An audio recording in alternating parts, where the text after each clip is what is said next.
কিছু থাকে দুধ দিয়ে কেন গোসল করতে হলো আপনার? দুধ হলো শান্তির প্রতীক। দুধ দিয়ে গোসল মানে এখানে একটা ফ্রেশ হয়ে যাওয়ার আমার একটা পরিকল্পনা। সাধুবাদ জানিয়ে আনুষ্ঠানিকভাবে এই গেজেটটাকে আমরা দুধের পানি দিয়ে গোসল করে আমরা চিরতরে এখান থেকে সরে যেতে চাই। আমি এখানে কুকুরের সাথে শুতে হয়েছে, বিভিন্ন মানুষের সাথে আমাদেরকে মিশতে হয়েছে, আমাকে জেলের ভিতরে আমাকে থাকতে হয়েছে।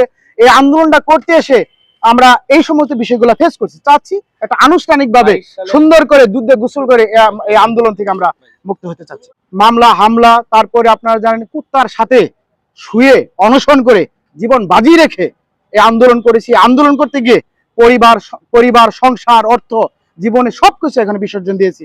মানুষের কাছে কটু কথা শুনেছি, ঝগড়া শুনেছি, তারপরে আপনার বকা শুনেছি, তারপরে মানুষের মন জয় করতে পারিনি বা চেষ্টা করেছি আমরা আমাদের দাবির লক্ষ্য অটুট থেকে সকল বাধা প্রতিকূলতা বিলীন করে হলো আমরা চেষ্টা করেছি দাবিটি বাস্তবায়ন করার লক্ষ্যে।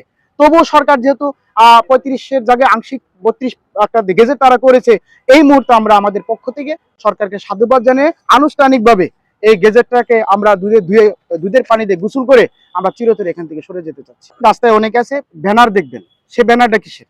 কে কোন মুক্ত ব্যানার, কে কো 35-এর ব্যানার বা বিভিন্ন ব্যানার নিয়ে মারছে। আমার ব্যানারটা হলো এই যে এখানে কমিটির যে ব্যানার, এখানে যে এই যে আমাদের কমিটির যে ব্যানার প্রাকৃতিক প্রবেশের বয়স 35, আমার সেই ব্যানার।